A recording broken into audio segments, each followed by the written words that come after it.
Dear Mr. President, ladies and gentlemen, I'm representing here the European Forum Alpbach, which is the first forum in the post-war Europe dedicated to integration, to European integration.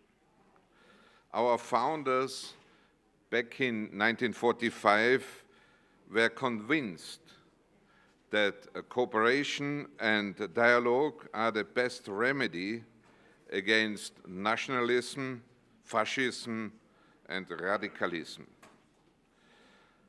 And I also believe that constructive dialogue, exchanges bringing together different views from scientists, policymakers, entrepreneurs, representatives of the civil society, and opinion leaders are also today more important than ever.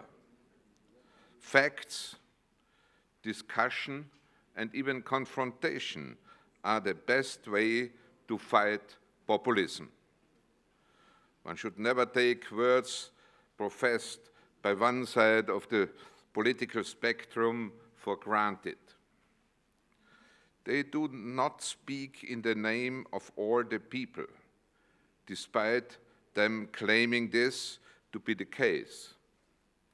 We all together, including those who had to leave their homes because their lives were at risk, are the people. But we are therefore also together responsible for ensuring that the rule of law is respected and our representative democratic system functioning. In the past, I do not believe that we sufficiently demonstrated which advantages and achievements our democratic system has. And we were not always inclusive enough in integrating all parts of our societies.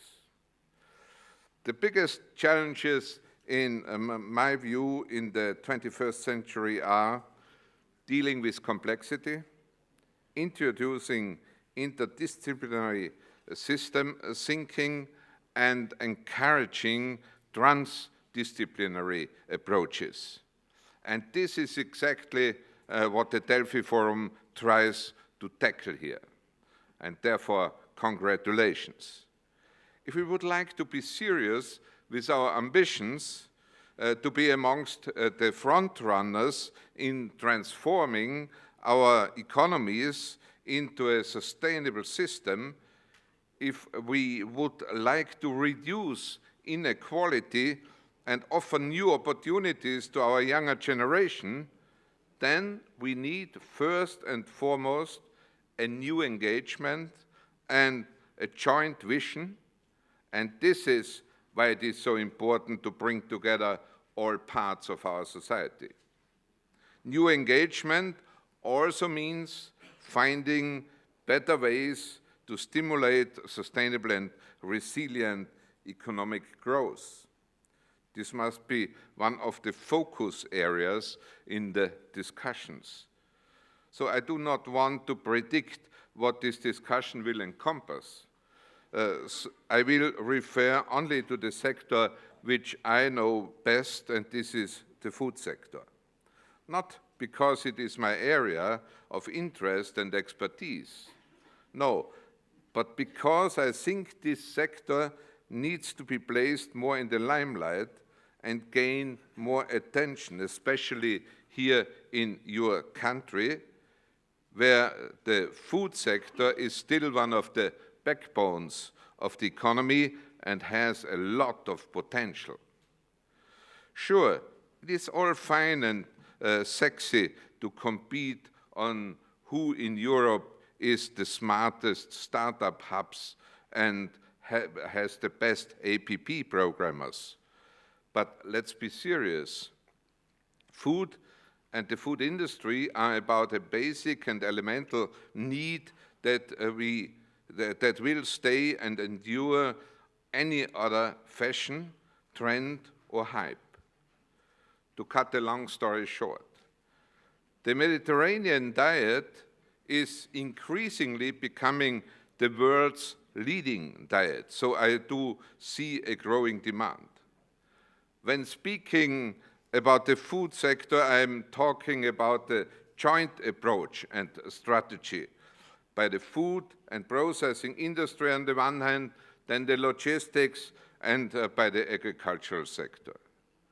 The times where farmers produced their respective products and the industry had to find markets for these products have long gone. The biggest problem, in my view, is that this sector is one of the most capital-intensive sectors and needs, therefore, ways to gain access to venture capital. This is perhaps more important than focusing only on income support. The food sector can gain a lot from innovation, be it in saving energy and water, be it in creating new products, or be it through taking on digitalization. Greece is strong in producing olives, fruits, and other permanent crops. You should build on the strengths of your brands and of your specialities. Therefore, both of the following are necessary. Firstly, better cooperation between and within the branches, and secondly, further reform with the aim to stimulate the endogenous forces to steer innovation, to reduce volatility, and to explore new markets. Remember, after all, an old, simple principle that has guided many embarking on change. Start where you are, use what you have, and do what you can. When you take that approach, a sector that is usually disregarded and neglected suddenly becomes one of the potential and resources for sustainable growth. In the end, it is this approach we should take on in Europe. What are we strong at? What do we have to cherish? And what is realistic to achieve? Ladies and gentlemen, what is needed more than ever is a strong Europe that speaks with one voice.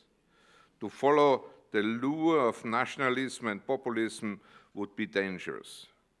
Those who demand about the destruction of the European Union or their member states' exits should know these threats will only bring us closer together and remind us how worthy it is to building a stronger European house and taking the lead in the global discourse on sustainable business and growth, human rights, and multilateral cooperation. Thank you.